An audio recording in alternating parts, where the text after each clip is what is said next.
I love that. Seeing the first thing in chat, Grand Risings.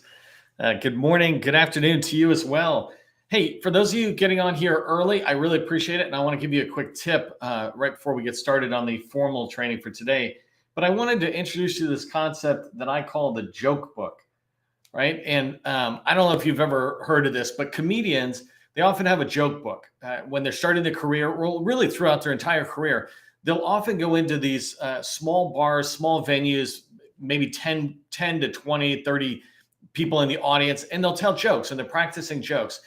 And as they tell the jokes, if a joke, and they have them on cards usually, but as they tell a joke, if the joke gets a laugh, they put it to one side, and if it doesn't get a laugh, they kind of put it to the other side. And the idea is the ones that get a laugh, they put into their joke book. And as they begin to create bigger and bigger sets, let's say 20 minutes of jokes or a 30-minute special, then they have these jokes that have been proven with audiences. And the jokes that haven't been proven, they either rewrite them or they just chuck them and go, oh, I guess it wasn't funny. And I would encourage you to do something similar. I not tell jokes, right? But I do something like this in my joke book. And the joke book is where I put ideas that I might want to share when I'm doing sales training. So I'll give you two that I just have in here that I noticed when I was going to tell you about this. One is you wouldn't care what other people thought of you if you realized how rarely they did.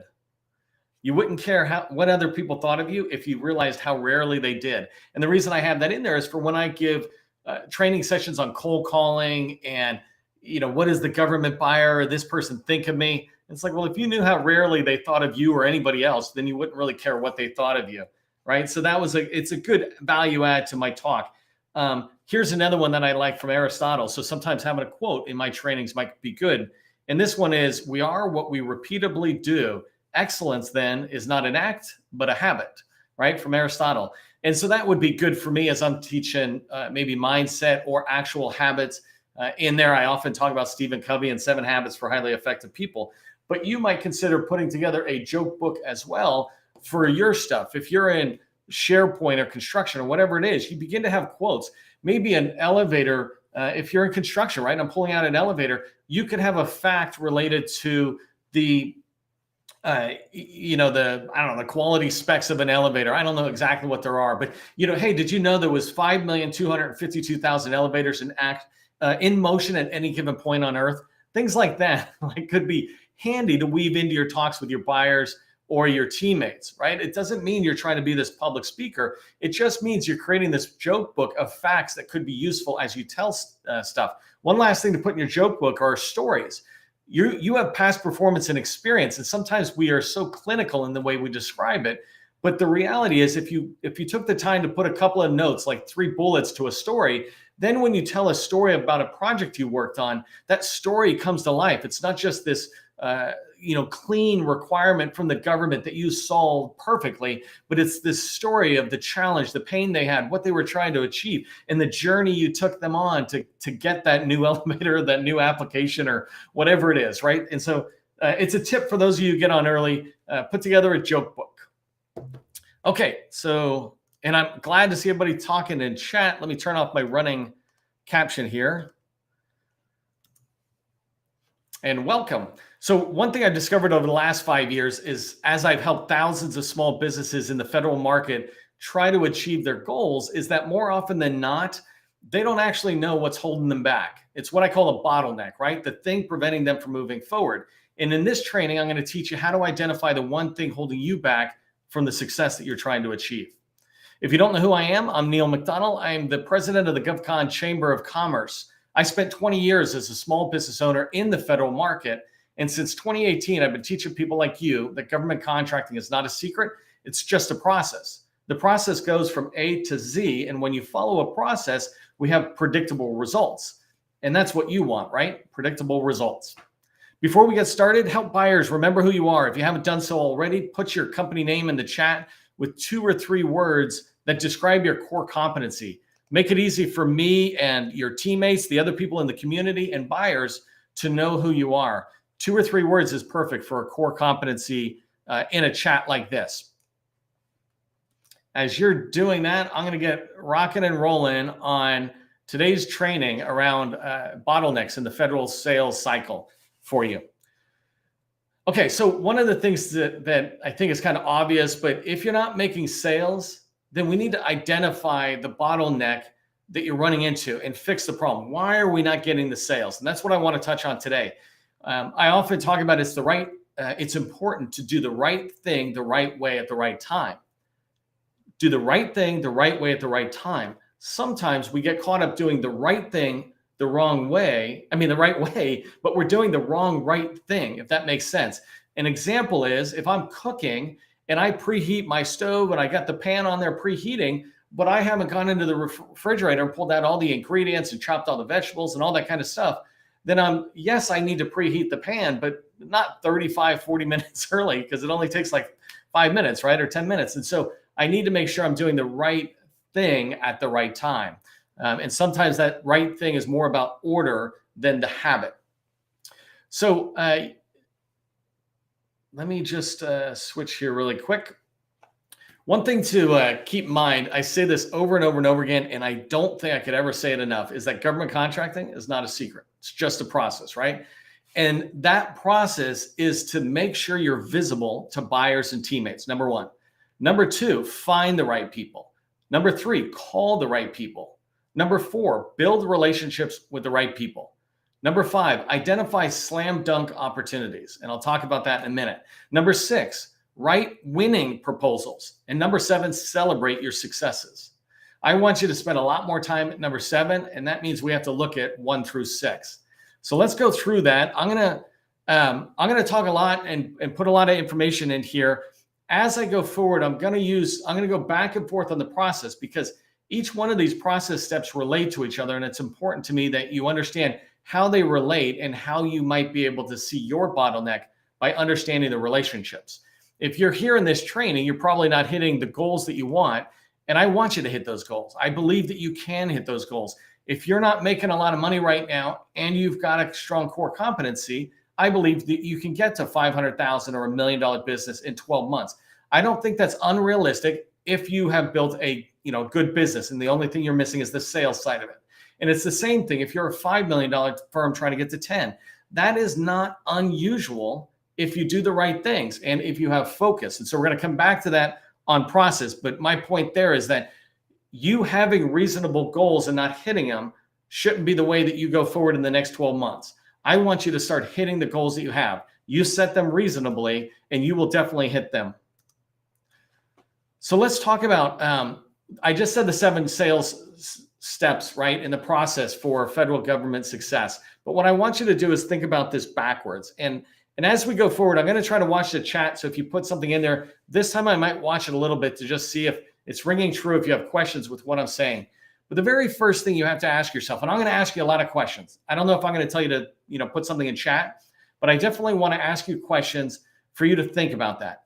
Think about what I'm asking. This isn't just about training. I don't want to just, teach you something and you're listening while you're doing something else. I want to help you figure out today what you could do later today or tomorrow to start having more success, right? That's why I'm doing this. And so I would put your attention in here and go, well, what's the one thing I can get out of this? Not what's the one thing Neil teaches me, but what's the one thing I identify myself based on what Neil is saying, right? I don't know why I'm talking about myself in third party, but it's fun. I don't do it often, so I'm going to do it a couple times. Okay, so let's begin with sales, right? I said celebrate your sales success. So sales is that first step. Ask yourself, are you winning enough contracts, right? Do you have enough contract awards? Are you winning enough? Let's talk about what enough is, right? Each time I'm going to ask you generally an enough question. Are you got enough of this? So enough to me is that you're winning 25 to 50% of the proposals you're submitting, right? If you're submitting 4 proposals, you should be expecting to win 1 out of every 4. If you're not winning 1 out of every 4, then the answer absolutely is you're not winning enough contract awards. You might have a higher threshold. I would, right? Let's say 50%, and I want to win 2 out of every 4 proposals I submit. And so if I'm not winning 2 out of every 4, then I'm not winning enough contract awards, and I need to figure out why. Before I dive into the process, one thing that you can do that's unusual at this stage compared to any others is you can get feedback from the government. Often, if you're submitting a proposal, you have formal debriefs from the government. This just means they follow a process to tell you about the RFP, how it went, and the results for you, right? It's a debrief. They're going to sit there and tell you what they thought and what decisions they made. There's all sorts of criteria they have around it. I'm not trying to teach you debriefs today, but my point is you can talk to them and they will tell you whether the price was too high or not, right? They'll tell it to you in their language, but you'll know if the price was too high or not. They'll tell you whether you hit the scope, right? We wanted this requirement to be met. You didn't meet it. And by the way, if you didn't meet it, that's a signal that you didn't write a winning proposal. A winning proposal is one that you write that could win. The contracting officer looks at it and checks every box and goes, that's a winning proposal. The problem is there's 3 other winning proposals and you only get to win one out of every 4, right? So today, maybe that's not your day. Maybe today is, right? But a winning proposal is one that always wins. But if you're back in the debrief and the customer says, yeah, you didn't hit the requirements, or you didn't tell us, you didn't convince us on why your recommendation, your solution fits, whatever it is, whatever they say, if it's around the scope and the requirements and you're communicating or your ability to meet those requirements, then you didn't write a winning proposal, right? I'm not trying to be mean, but when you write a winning proposal, no one has any question. They're like, this company we could go with and they would do a good job. So find out from a debrief on maybe why you're not winning. When you get that feedback, you can then look at step 6, right? Are you writing enough winning proposals to achieve your sales goals? If you have a sales goal of $1 million, but you're only writing $500,000 in proposals, well, that's one way to look that you're not writing enough winning proposals. I already told you you should expect to win 1 out of every 4 proposals. So if that's the case, then you should be writing at least 4 proposals if you want to win 1. The challenge is sometimes you might need to write 8 before you get the 2, right? The 25%. But either way, when you're writing winning proposals, you will be able to achieve your goal. You can't write winning proposals unless you do the steps that come before this, and I'll get to that in a second. But I wanted to describe a couple other things about what a winning proposal is, right? A winning proposal obviously is in a price threshold the government likes. And the way you find that out is through capture. In capture, you will begin to understand what the budget is. Sometimes in the forecast, they put a range, but I actually put a video out yesterday about a bunch of forecasts, and I was showing people, here's a $10 to $50 million opportunity in the forecast. I'm like, what is that? You're telling me your budget is somewhere between 10 and 50 million? You can't go on government's forecast unless they say the forecasted amount is 1.2 million. Then you go, okay, I kind of get a good idea. But when you do capture, you're able to talk to people. When you do capture, you're able to look at what was previously awarded for similar type work and come up with a good price, right? There's a whole pricing thing out there. Actually, somebody just wrote a pricing book, and it's the first one I've seen. So I wanted to say something. Can't remember the name of the person or the book, but I'll try to come back and remember that. But in there, in your winning proposals, if you're not putting the price, it's not a winning proposal, right? The other thing, though, is the requirements. It's not enough to do a compliance exercise. And I think this is just a little bit of a different way that I look at proposals than perhaps some other people. Yes, you absolutely must be compliant. The government operates as a machine when they look at your proposals, and they kind of do a check boxes when they go down, right? Did you hit this? Did you hit this? Did you hit this? But that's not a winning proposal. That's just a compliant proposal. A winning proposal is when you get the person who's looking at it to go, oh my God, these people get us. One of the ways I used to like to do it is to write my RFI responses and RFP responses as if I actually was in there doing the job.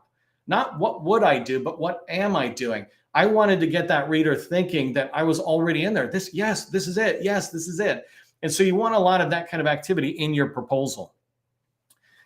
So if you are not writing enough winning proposals, right? Because remember, I said you need to submit a certain amount. If you're not writing and submitting enough proposals, then the problem could be the step before that. And this is where people sometimes get a little mixed up, right? I know of and let me see if I had this in here. I wanted to put in this one story of a person I'm working with. I'm just going to change her name for the moment, but Sally is her name. She's not making enough money at a new agency like she wanted to do. She's got experience, she's got core competency, but she thought her problem was that she wasn't writing enough proposals. The reality is, while that is true, That's not the bottleneck. As we back up, we learn that the bottleneck is further back. For Sally, it's targeting. It's actually 4 steps back, I think. And so we want to look at it. I used another example of John. He's not making any significant number of sales, and he thinks he's writing poor proposals. And that could be, right? Not winning proposals. And that's sort of true. But the reality is with John, his core competency was way too broad, meaning that he isn't chasing slam dunk opportunities. And that means when you go all the way back to visibility, he's too vague. And so I'm going to talk about that in a minute. But think about it yourself as you're writing winning proposals, or you're wondering, am I writing winning proposals? It goes all the way back to, do I even know what my core competency is? My core competency is something I'm a subject matter expert at. Okay, so let's go back to, if you're not writing enough proposals, winning proposals, right? Then do you have enough slam dunk opportunities in your pipeline? And I think I've said this a couple of times. Slam dunk are opportunities that were written specifically for you. So we've got Hunter in this community, and she does SharePoint. Her company does SharePoint services. If that RFP is for SharePoint services, in my opinion, it's a slam dunk opportunity.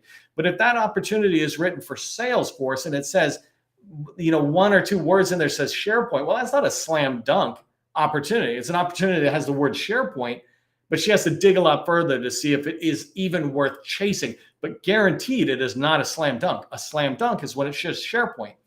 Somebody else is in elevators, right? When the RFP says elevators, I need you to do elevators.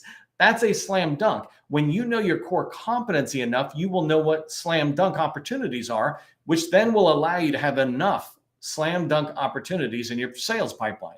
And your sales pipeline can be anything, right? I'm not trying to talk to you about tools. If you're newer into the federal government, just have a spreadsheet with a few fields. It's not that hard to track your sales opportunities when you know what your slam dunk opportunities are.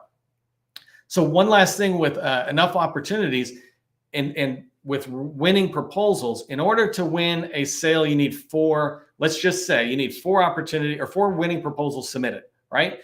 In order to submit proposals, you must have more opportunities in your pipeline. That's why I'm saying, do you have enough slam dunk opportunities? Because you need a certain amount that you can get into proposals that might not move forward to the customer. I did a whole nother training, Gus. I don't know if you can find it and drop it in, but I lay out the whole numbers that should be in your pipeline from an initial set of data. It's your company, right? It's your sales responsibility. So you pick the numbers that work for you. But if you have no numbers to give yourself metrics, use mine. You should win 1 out of every 4. Once you start tracking data, you'll come up with your own numbers as you go forward.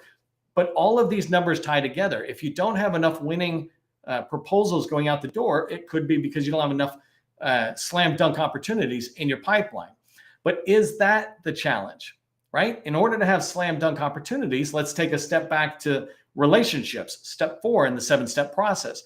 Relationships are people you have a strategic, so you have strategic relationships with people at agencies or with teaming partners, right?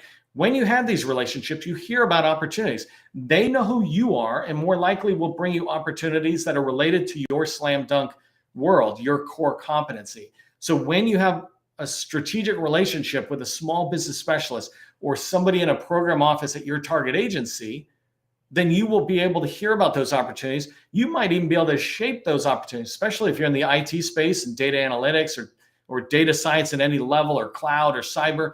You can get in there because the government is starved for information about where should they go in the out years. The government is not the be all end all. They're not the experts. Actually, you are. The government is an expert at, going to war, the Army, or protecting the homeland, DHS. You are the expert at data. You are the expert at cyber. You are the expert at elevators that go up and down, right? And so if you have these relationships with buyers and with teaming partners, they will begin to bring opportunities to your attention that you can decide to pursue. It might be simple as a teammate saying, hey, I saw this in a forecast. Or it might be a small business specialist saying, hey, I know this RFI is going to drop soon that's in your space. You need to have enough strategic relationships. What is enough strategic relationships? I did a whole training on this one as well. And I don't know how much we can keep Gus on the roll here, but there's a whole training I did, 30 minutes of training about strategic relationships just with large and small teammates.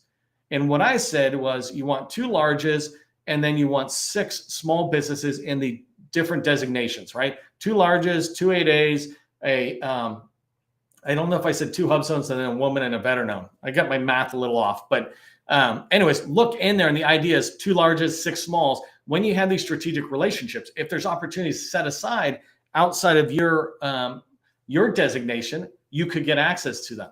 So go back to that, take a look at that training. But you want to have enough strategic relationships that can lead to opportunities. But how do you get strategic relationships? You're not going to get them if you're not contacting enough people every day. And so let me ask you this question, right? Are you contacting enough people every day? How many people are enough to contact every day, right? So if you think about this, are you calling 2 new people every single day? Are you calling 5 new people every single day? These are things you want to track when you're getting ready to build relationships. You need to be calling them. You need to be doing outreach. And when you do outreach, you're contacting enough people every day. If you contact just 2 people every single day with an average business day of 220 in a year, you're contacting almost 500 new people a year. How many new people do you think you contacted last year, right? When you really think about that. Now look forward and go, imagine the next 12 months if you talk to almost 500 people, just calling 2 people a day, right? But you can't do that unless you do step 2, which is targeting. And targeting is focusing on one agency and building a list of people, their names, numbers, email addresses.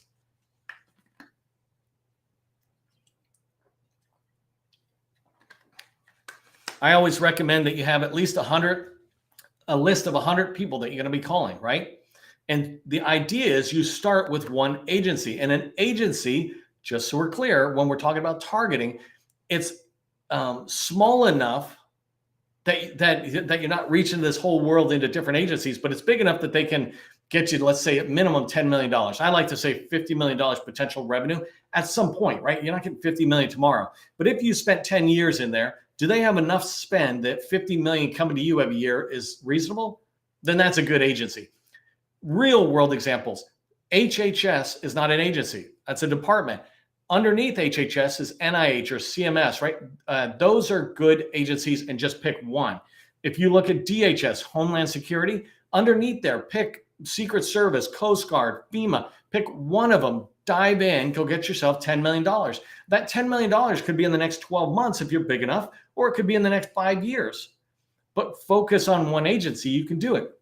Same thing in DoD, go straight into the Navy if that's your space. If you got Seaport Next Gen, that's a contract vehicle that pushes out many other competitors, right? And so focus on an agency allows you to then determine who are the people at that agency that I should be calling and who are the teammates that are winning. I just saw I don't know if it was NAVC, and I'm sorry, I can't remember the agency, but just yesterday, they did all my homework. I do this training and I do your homework sometimes. Well, they did my homework by telling me who the top 25 winningest firms were, and then who the top, I think it was the top 10 smalls. Well, that was perfect. It's like right there, I've got 35 companies that I can reach out and begin to find people. And if you've seen that I talk about in targeting, you want to find focus as a receptivity, people who talk to you. Focus is a dissatisfaction, the ones not satisfied with how it's going. And the focus is a power, the people with the money or the ability to put you on a team.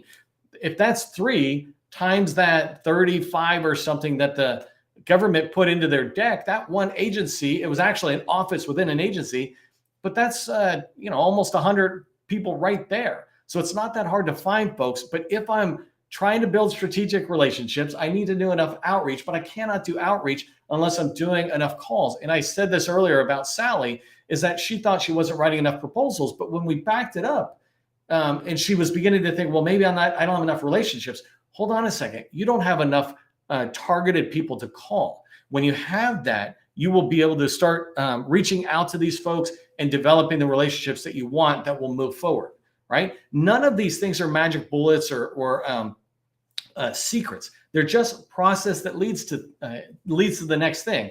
And the last one, or the first step in the process, but the last one I want to talk about is, are you visible and do you look good to buyers and teammates, right? And so there's 2 different words there, right? Are you visible just means, hey, here I am.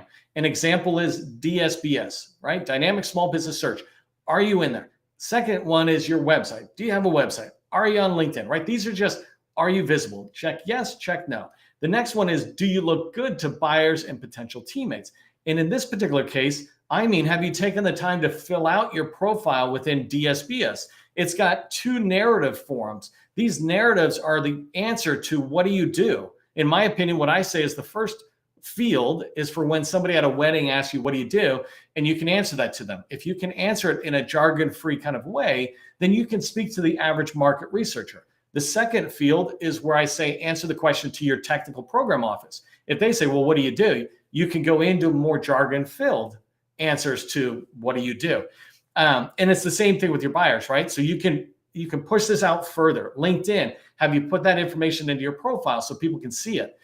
But the other part about visibility and why it is so important to almost everything going forward is in visibility, in this first step in the process, it's where you say what you do. I'm just trying to track the time so I end on time. It's where you say, this is my core competency. So if I look in at, if I just use, I'm just trying to pull somebody here who I can see it really quick on chat. Well, so Amit's here, and he was one of the first ones putting it, so I'm going to use Amit. He has tightened down what he does from all these things to AI, right? And AI and something else, sorry, Amit, but artificial intelligence. He has narrowed that way down. His fear could be, no, I do all this other stuff. Don't worry about that. By going after AI, 99% of his competition actually probably doesn't have any skills internally with AI, but they've got all this related type work. So he can get in. So visibility is tightening this broad set of work that you say you do, like construction. Tighten it down to Division 9, which is just one type of or set of related construction stuff, but it's not all things construction. It makes you more visible and looking good to the buyer because they can really understand what you do. But the other thing is when you have that, now Amit, let's use him as an example, he can start targeting the right group of people. I've got all these slide decks I'm going to be sharing on LinkedIn soon that are related to data analytics and artificial intelligence in DoD. So he can begin to target people related to that, both on the industry side and the government side. When he has that list, he can then start reaching out to see who we can develop strategic relationships with. Because he's a newer business, he'll be looking more to industry, just aware of the agencies, but looking to industry to develop those strategic relationships to get on as a team member onto their opportunities so that he's got slam dunk opportunities in his pipeline, even though they're subcontracting. And by doing that, he will participate in writing proposals, which means he'll start winning business in the next 12 months, right? You really can achieve the success you want if you follow a process. I'm not trying to say this process is a lottery ticket type thing, right? Everything in life is hard work. I'm trying to get in shape. You know how hard it is to not eat cookies, right? or to go exercise or something? Everything's hard. But the cool thing is getting in shape is pretty easy for me to figure out how to do it. And getting success in government contracting is pretty straightforward as well. It's not a secret, it's just a process. I hope you found this valuable. If you did, say valuable in the chat for me on your way out. Remember, again, government contracting is not a secret. It's just a process. I'll see you in the next training.